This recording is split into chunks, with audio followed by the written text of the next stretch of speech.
ఈరోజు ఈ అమ్మయ్యమ్మట సాధుమాత నాగేశ్వరమ్మ గారి 38వ ఆరాధన ఉత్సవం కడప నగరంలో అతి వైభవంగా నిర్వహించడం జరిగింది.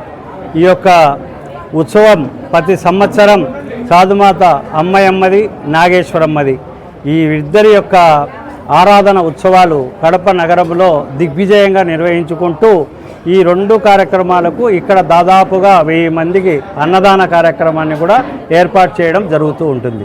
ముఖ్యంగా చెప్పాలంటే ఈ అమ్మయ్య మఠం నిర్మాణం జరిగినప్పటి నుంచి సాధులు సంతులు ఇక్కడొచ్చి వాళ్ళు కాలిబాటను నడుచుకుంటూ తిరుమలకు పోతూ ఉన్నా ఇక్కడ సేద తీర్చుకొని వారికి భోజన వసతులు వాళ్ళ వసతులు ఏర్పాటు చేసి ఇక్కడ చూసుకునే వాళ్ళు పూర్వీకులు ఇక్కడ పెద్దలు పూర్వం నుంచి చేస్తున్నటువంటి వ్యవహారం.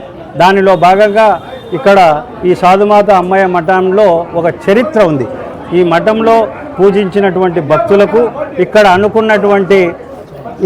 అనుకున్నటువంటి ఏ అయితే కార్యక్రమాలు వాళ్ళ ఫ్యామిలీలో జరుగుతున్నటువంటి సమస్యల మీద కూడా ఈడ పూజ చేసుకొని బరాయించినట్లయితే వాళ్లకు ఆ యొక్క విజయం చేకూరుతున్న యొక్క నమ్మకం కూడా ఉంది.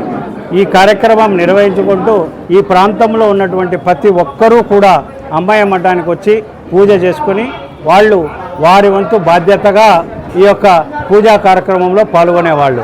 రాబోయే రోజుల్లో కూడా ఈ మఠాన్ని పూర్తి స్థాయిలో అభివృద్ధి చేసి మొత్తం ప్రతి కార్యక్రమం కూడా అన్ని దేవాలయాల్లో జరుగుతున్నటువంటి విధానాల్లో భాగంగా అమ్మయ్య మఠాన్ని కూడా పూర్తి స్థాయిలో ఇక్కడ ఒక కృష్ణ మందిరం కూడా నిర్మాణం చేసి ఆ నిర్మాణంలో భాగంగా ప్రతి సంవత్సరం అమ్మయ్య మఠాల్లో జరుగుతున్నటువంటి కార్యక్రమాలకు దిగ్విజయంగా ప్రజలు పాల్గొని వారి యొక్క భక్తి శ్రద్ధలను చూపుతూ ఈ ముందుకు సాగాలని కోరుకుంటున్నాను.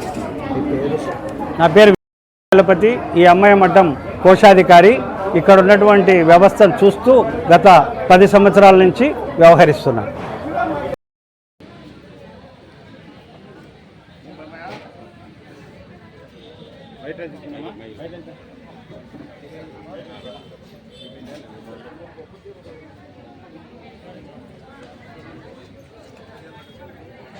ఇదేనా